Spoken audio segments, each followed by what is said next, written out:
Hi everyone, मैं हूं आपकी होस्ट समीरा और आज हमारे साथ है Sanyukta. So Sanyukta, firstly welcome to Viral भैया। Thank you so much. Sanyukta, ये शो लेने का क्या मकसद था और कितना चैलेंजिंग रहा है आपके लिए ये शो?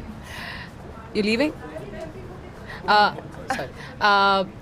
ये शो लेना was in difficult at all, क्योंकि ये एडवेंचर रियलिटी शो था। मुझे एडवेंचर करना बहुत पसंद है। Anything very challenging, anything that puts my grit to the test. I think मुझे ऐसे चीज़ें करना बहुत पसंद है, तो इसीलिए मैंने शो को हाँ किया। एंड इसे कितना चैलेंजिंग रहा है आपके लिए? I think the show itself थोड़ा चैलेंजिंग था, बट शो के लोगों के साथ रहना आई थिंक ज़्यादा चैलेंजिंग था। सीरियसली, मतलब कौन सा ऐसा कंटेस्टेंट है जो आपके लिए बहुत ज़्यादा इरिटेटिंग था और आपको उनके साथ रहना ही नहीं था? आई थिंक आपको डेफिनेटली शो पे दिखेगा ये। ऐसे एक लड़की थी भावना करके। बहुत ज़्यादा बोल आई थिंक जब आप जैसे बोलते हैं ना, जब आप सिर्फ बोलने पे रहोगे ना, आप कभी सुनोगे नहीं। और आप आई थिंक हिंदी में ऐसे कोई सेइंग है, समझदार को इशारा काफ़ी होता है, बट मूर्ख को जितने भी वर्ड्स बोलो काफ़ी नहीं होता है। तो आई थिंक मूर्खों के साथ लड़ना नहीं चाहिए, और अगर वो लड़ाई आपसे करने आए तो आपको हार मान जाना चाहिए। तो ये मुझे नहीं पता था, ये मैंने शो पे जाके सीखा है कि a wise man once said nothing. Well, vegetarian हो या नॉन वेजिटेरियन हो? I am non vegetarian. मतलब नॉन वेजिटेरियन को भी ये शो चैलेंजिंग रहा है जो हमने प्रोमो में देखा। अरे बिल्कुल, ये खाने के बारे में बात ही नहीं कर रही हूँ मैं। आई थिंक जो चीज़ें ज़्यादा खतरनाक थी वो तो वेजिटेरियन ही थी। आई थिंक गौमूत्र पिया मैंने, तो वो तो वेजिटेरियन ही थी। तो मतलब वो डिफिकल्ट रहा है आपके लिए? कभी आपने ट्राई किया है गौमूत्र पीने का? Never, तो कोशिश कीजिए तो आपको पता चलेगा। आई थिंक 1 स्पून पीने के लिए बोलते हैं। I think that's the recommended amount.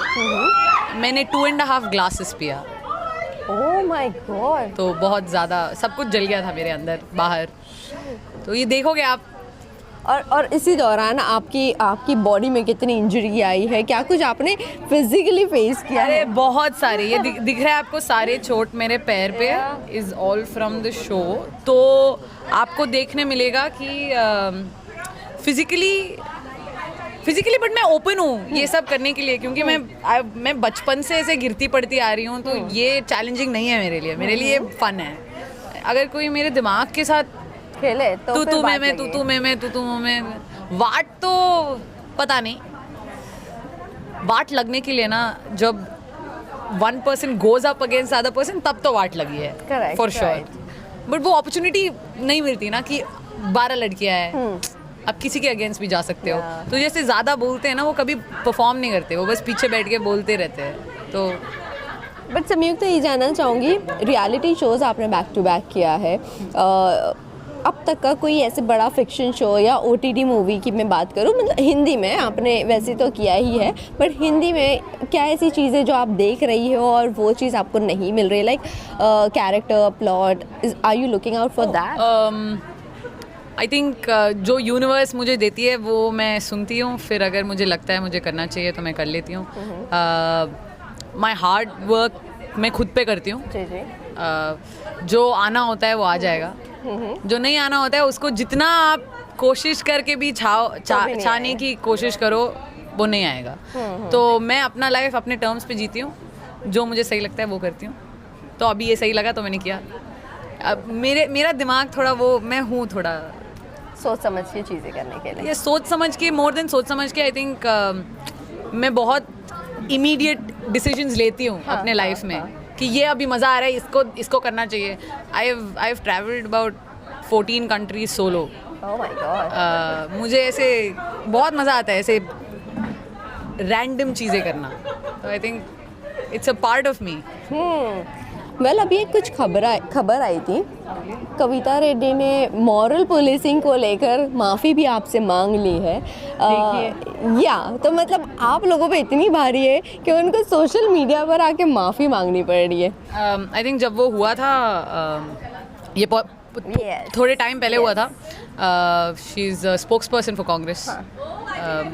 जब पावर लेके आता है ना कोई, हमें कभी नहीं भूलना चाहिए कि हम भी पावरफुल है यार, बिना लोग के, Correct. Just as us. I think we powerful enough. अगर उनसे हम सॉरी बुलवा सकते हैं तो हम किसी से भी बुलवा सकते हैं। आराम से वेल आपके साथ रोडीज और स्प्लिट्स विला के आपके कुछ को फ्रेंड्स है, सिम्बा हो, शगुन हो, बसीर अली हो, they are doing very well in television industry. So अगर आपको अपॉर्चुनिटी मिलती है टेलीविजन इंडस्ट्री में यू नो ऐसे फिक्शन शोज़ करने के, तो आप राज़ी होगी या नहीं? नॉन फिक्शन करूँगी मैं, फिक्शनल शोज़ नहीं करूँगी, क्योंकि जो कमिटमेंट होता है ना फिक्शनल शोज़ के लिए वो बहुत ज़्यादा होता है and there is no end to it. Correct right. And मुझे अलग चीज़ें करनी है कि शौक है, तो एक्सपीरियंस करना है मुझे डिफरेंट थिंग्स। तो I don't think I want to stick to just one thing, but I am very very happy for all of them, Shagun, Basir, Simba, all of them. I think बहुत बढ़िया कर रहे हैं। बसीर तो अभी बिग बॉस में है, तो I think and he is doing बहुत बहुत बढ़िया कर रहा है वो शो पे। ही इज़ अ वेरी, जिस बसीर से मैं मिली थी वो हम पहले शो किया था हमने साथ में, रोडीज़ किया था हमने साथ में, एंड उसने वहाँ पे मुझे I think at the time he hit on me and बहुत ऐसे इनोसेंट प्यार था वो तब। उसकी रियलिटी शोज़ की जितने भी शोज़ करी है वो कहते हैं कि हर जगह लड़की पटाता है ये। आई डोंट थिंक वो उसकी स्ट्रैटेजी है या एनीथिंग। आई थिंक वो है बहुत charming and he is a very respectful boy and I think उनकी मम्मा ने उनको तमीज़ सिखाया है जी। तो I think that's very attractive for people and I think that लोगों को नहीं मिलता आजकल यार। कहाँ तमीज़ नहीं मिल रही लड़कों में, तो जो तमीज़दार होता है तो ये he is a very respectful boy and I'm rooting for him and I'm watching the show also and बहुत सालों बाद में देख रही हूँ बिग बॉस। So जब बसीर थे ना घर में, मतलब बसीर है घर में, और फरहाना और नेहल को लेके बहुत ज़्यादा यू नो उनको कहा जा रहा था, लिंकअप किया जा रहा था, तो आपको क्या लगता है फरहाना के साथ उनका लिंकअप होना चाहिए या नेहल के साथ होना चाहिए? जितना अच्छा मैं बसीर को जानती हूँ, जी जी, बहुत अच्छा जानती हूँ मैं बसीर को। Yes I know. बसीर बहुत ही बढ़िया दोस्त है, मतलब उससे अच्छा दोस्त शायद आपको ना मिले। उतना अच्छा दोस्त है जब वो दोस्ती की बात आएगी, बट वो उतना ही बुरा पार्टनर है। मैंने उसको देखा है बहुत सारे लड़कियों के साथ। I have been his friend throughout that time. He is not the best boyfriend. Okay. तो and both of those girls are not his type and वो अभी बस शो में है एंड दैट्स हिज पर्सनैलिटी। उसका personality है, वो flirt करता है लड़कियों के साथ, वो ऐसे बात करता है, पर अगर आप उनकी गर्लफ्रेंड है और वो किसी और के साथ फ्लर्ट कर रहा है, आपको अच्छा नहीं लगेगा ना। बिल्कुल। तो इसके लिए बोल रही हूँ कि he is not a good boyfriend, but otherwise he is just a charming boy and I don't think he is interested in either Farhana और नेहल। उसको ऐसे फायरी लड़कियाँ पसंद है वैसे। बड़ा अपसेट हो गया था नेहल के निकलने पर कल। बिल्कुल, वो he considered Nehal his friend. He बिल्कुल considered Nehal his friend and but Nehal तो अभी है ना उधर ही। आएगी वापस। चलिए लास्टली आप मैसेज क्या देना चाहोगे फैंस एंड व्यूअर्स को? बट बिफोर दैट, अगर अपॉर्चुनिटी मिलती है for Bigg Boss, would you like to do और not? I think the universe has to decide that and अगर अपॉर्चुनिटी मिलती है, मिली है पहले, आई डोंट थिंक मैं प्रिपेयर्ड थी तब जाने के लिए, क्योंकि आई थिंक सर्वाइवल रियलिटी एक चीज़ है और क्लोज रियलिटी, एक घर में बंद होके उसी लोगों के साथ रहना, उनको बार बार देखना, वो अलग है। और शायद मैं फट जाऊँ, मैं शायद फटना नहीं चाहती, बट इतनी धाकड़ लड़की को बंद भी कर दिया तो I don't think so difficult होगा। It's not, I am not saying मेरे लिए डिफिकल्ट होगा, आई थिंक उनके लिए होगा डिफिकल्ट। सो होना चाहिए। तो यही है ना कि अरे उनकी लाइफ ऑलरेडी काफ़ी ऐसे लग रहा है कि काफ़ी डिफिकल्ट है, तो और डिफिकल्टी क्यों डालें।